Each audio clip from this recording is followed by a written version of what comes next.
Hello, कैसे हैं सब। उम्मीद है सब बेहद बढ़िया है। आज का हमारा टॉपिक है लॉ ऑफ स्टैटिस्टिक्स। तो स्टैटिस्टिक्स के जो लॉ होते हैं उसके बारे में डिस्कशन करेंगे। नॉर्मली हम बात करते हैं जो स्टैटिस्टिक्स के लॉ है वो तीन है।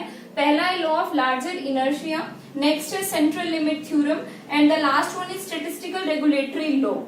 तो बेसिकली जो पहला हमारा स्टैटिस्टिक्स का लॉ है, लॉ ऑफ लार्ज इनर्शिया, वो लॉ ये समझाता है जैसे जैसे आप अपने एन की वैल्यू को बढ़ाएंगे, मीन्स आप अपने सैंपल के अंदर जो आपने आइटम लिया पॉपुलेशन में से, उनको जैसे जैसे करके आप बढ़ाएंगे, जो आपके स्टेटिस्टिकल एरर होते हैं, जो आपके पॉपुलेशन में से आपने जो सैंपल निकाला है उसकी जो गलतियां हो सकती हैं, जो स्टेटिस्टिकल एरर हो सकते हैं, वो आपके कम होंगे और आपकी जो रिलायबिलिटी है यानी कि जो आपका विश्वास है उसके ऊपर, एक सेकेंड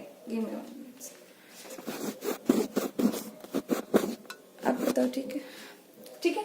और तो जो आपकी रिलायबिलिटी है, रिलायबिलिटी मतलब आपका अपने जो टेस्ट आपने लगाया उसके ऊपर जो आपका ट्रस्ट है वो बढ़ेगा।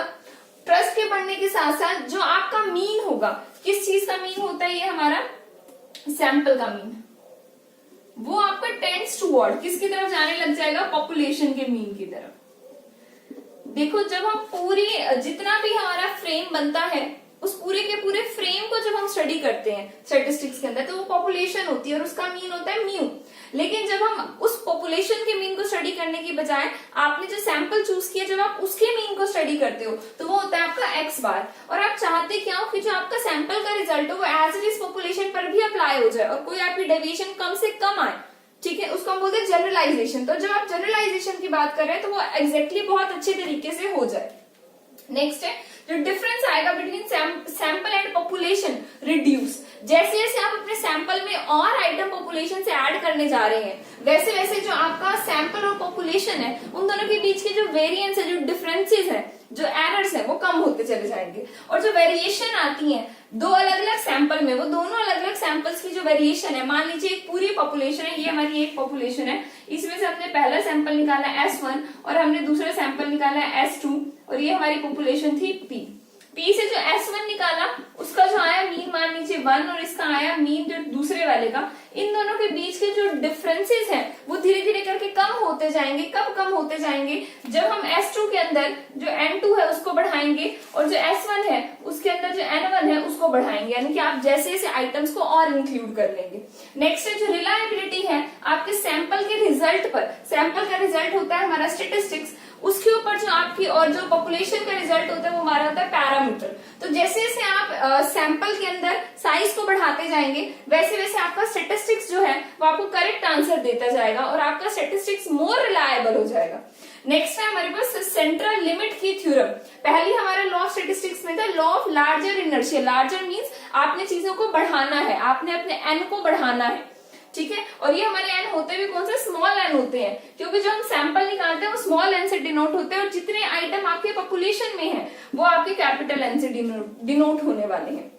नेक्स्ट है सेंट्रल लिमिट थ्योरम के अंदर if we select a random sample size जो कि क्या हो, लार्ज हो, means N is greater than you can say 30 हो, लार्ज इनफ हो, ठीक है। तो लार्ज लेने से जो पॉपुलेशन का मीन है और जो पॉपुलेशन का स्टैंडर्ड डेविएशन है यानी कि सिग्मा है, उनके बारे में बात कर रहा है। और जब हम कंप्यूट करेंगे मीन किसका, of each of the sample, her sample के मीन को निकालेंगे, जैसे हमने यहाँ x1 और x1 और x2 निकाल रखे उस तरीके से। देन जो सैंपलिंग डिस्ट्रीब्यूशन का जो मीन होगा वो अप्रोच करता जाएगा हमारे किसको, डिस्ट्रीब्यूशन को, इट मीन्स हमारे पॉपुलेशन को। इसका क्या मतलब है, आप जैसे जैसे अपने एन के साइज को बढ़ाते जाते हैं आपके जो सैंपल का मीन आता है वो अप्रोच करता जाता है किसको, जो आपके पॉपुलेशन का, जो आपके डिस्ट्रीब्यूशन का मीन है। और इसके लिए ये जरूरी नहीं है कि आपका डिस्ट्रीब्यूशन नॉर्मली ही हो, नॉर्मल डिस्ट्रीब्यूटेड ही हो, वो कोई अदर डिस्ट्रीब्यूशन भी हो सकता है। यहाँ मेरा जस्ट रही है, देखिए हमें पता है नॉर्मल डिस्ट्रीब्यूशन, एक बार मैं इसको इरेज करके आपको नॉर्मल डिस्ट्रीब्यूशन के बारे में बात करवाती हूँ। जो आपका नॉर्मल डिस्ट्रीब्यूशन कर्व होता है वो आपका इस तरीके से बनता है, बिल्कुल नॉर्मली बनता है। यहाँ जो बीच में वैल्यू होती है एक्स बार की होती है, मीन भी यही है, हमारा मोड भी यही है। इधर 0.5 या फिर कुछ बुक्स में होता है 50% of the data, half data इधर ले रखा होता है और इधर 0.5 मीन्स 50% मीन्स हाफ डाटा दे रखा होता है। इधर गॉसिन्स का ये हमारा जो बेल शेप डिस्ट्रीब्यूशन है उसको ये बोलते हैं। ये हमारा होता है नॉर्मल डिस्ट्रीब्यूशन का। इसमें जो हमारी पीक आता है वो टॉप पे, वो मिडल ऑफ द ग्राफ आता है, पूरे ग्राफ के पूरे डिस्ट्रीब्यूशन के मिडल में हमारा पीक आ रहा होता है। और वो पीक बहुत ज्यादा ऊपर भी नहीं होता, बहुत ज्यादा नीचे नहीं होता। इन रियलिटी इसके ऊपर भी पीक होता है और इससे नीचे भी पीक होता है हमारा। लेकिन जो ये पीक होता है ये मिडल वाला होता है। हम कर्टेसिस वाले चैप्टर में करेंगे, मे बी नेक्स्ट में इसके अंदर कर्टेसिस वाला आपका चैप्टर डाल दूं। तो इसका जो जरूरी नहीं है कि पॉपुलेशन जो हो वो नॉर्मल डिस्ट्रीब्यूशन की तरफ अप्रोच करे या नॉर्मल ही हो। पॉपुलेशन आपकी कोई भी हो सकती है। पॉपुलेशन आपकी ये हमारा आ गया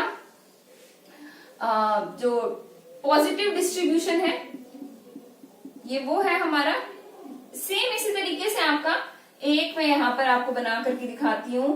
आपका ये डिस्ट्रीब्यूशन जो होता है ये आपका नेगेटिव डिस्ट्रीब्यूशन भी होता है, जिसका जो इसकी जो टेल है, टेल अगर वो नेगेटिव साइड आ रही होगी, नेगेटिव साइड क्या होती है हमारी, लेफ्ट हैंड साइड जा रही होगी, तो वो एक नेगेटिव डिस्ट्रीब्यूशन का कर्व बन जाएगा। और अगर इसी की यही टेल पॉजिटिव साइड जा रही होती तो ये आपका पॉजिटिव डिस्ट्रीब्यूशन का कर्व हो जाता। अब इसमें मीन मीडियन मोड बिल्कुल बीच में नहीं है, उसकी अलग प्रॉपर्टीज है, उसको हम पूरे के पूरे को बहुत आसान तरीके से डिस्कस करेंगे। यहाँ ये क्या कह रहे हैं, जो सेंट्रल लिमिट की थ्योरम है वो ये समझाना चाहती है, जो सैंपल को अगर आप लार्ज चूज कर रहे हैं, पॉपुलेशन का जो मीन है और जो स्टैंडर्ड डेविएशन है आप वो निकाल रहे हैं, तो आपको ये पता चलेगा जो आपके सैंपल डिस्ट्रीब्यूशन का मीन आ रहा है वो कहीं ना कहीं अप्रोच कर रहा है आपके डिस्ट्रीब्यूशन के मीन को, यानी कि पॉपुलेशन के मीन को। डजंट मैटर कि आपकी पॉपुलेशन नॉर्मली डिस्ट्रीब्यूटेड है या फिर वो कोई और क्यों ना हो और नॉट।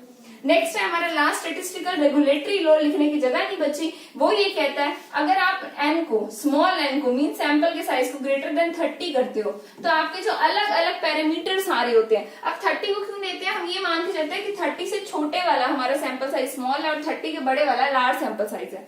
एक हम एस्टिमेशन करते हैं, इस हिसाब से वो कह रहा है। तो कह रहे हैं जैसे जैसे आप इसको रेगुलेशन को बढ़ाते जाएंगे स्टैटिस्टिक्स में, जैसे जैसे आप n की वैल्यू को बढ़ाते जाएंगे, आपके जो भी डिस्ट्रीब्यूशन के पैरामीटर आप निकाल रहे हैं, जो भी सैंपल साइज निकाल रहे हैं, उसके ऊपर जो भी आप टेस्ट लगा रहे हैं, उसके रिजल्ट आपके अप्रोच करते जाएंगे टुवर्ड्स द पॉपुलेशन की, पॉपुलेशन का क्या आंसर है उसकी तरफ। तो आज हमने बात की स्टैटिस्टिक्स के लॉ की, और 3 तरीके के लॉ होते हैं। पहले वाले लॉ के अंदर हमने ये बात की क्या कि n को बढ़ाने से एरर कम होते हैं, रिलायबिलिटी बढ़ती है, 2 अलग अलग सैंपल के बीच में डिफरेंस और वेरिएंस कम होते हैं। दूसरे में हमने ये बात की कि जैसे आप एक बड़ा सैंपल साइज लेते हैं, नॉर्मल से रैंडम सैंपल साइज, तो उसका जो मीन और स्टैंडर्ड डेविएशन निकालते हैं वो हमारे पॉपुलेशन की मीन की तरफ यानी कि डिस्ट्रीब्यूशन की मीन की तरफ जाता है। डजंट मैटर आपका डिस्ट्रीब्यूशन नॉर्मल है, पॉजिटिव है या फिर नेगेटिव डिस्ट्रीब्यूशन है। नेक्स्ट है स्टैटिस्टिकल रेगुलेटरी लॉ, जो आपको ये बताता है if the value of n is greater then 30 तो आपके डिस्ट्रीब्यूशन के जो रिजल्ट आ रहे हैं वो आपके अप्रोच करेंगे टुवर्ड दी पॉपुलेशन। ज्यादातर आपके जो रिजल्ट आएंगे पॉपुलेशन को मिलते हुए, पॉपुलेशन को अप्रोच करते हुए ही आएंगे। तो ये हमारे 3 थे law of statistics. Law of statistics में कुछ बुक्स में 3-4 लॉ उन्होंने और ऐड कर रखे हैं जिनका मतलब यही निकल रहा है, इसलिए मैंने ये बेसिक जो 3 लॉ है इसी के बारे में ही यहाँ पर बात की है। नेक्स्ट वाली वीडियो में हम कर्टेसिस, स्क्यूनेस, कोरिलेशन, रिग्रेशन, इन टॉपिक्स को लेकर के नेक्स्ट चैनल पर वीडियो आने वाली है। अगर वीडियो अच्छी लग रही है तो चैनल को सब्सक्राइब कर ले, बेल आइकन को प्रेस कर ले। Thanks for watching the video.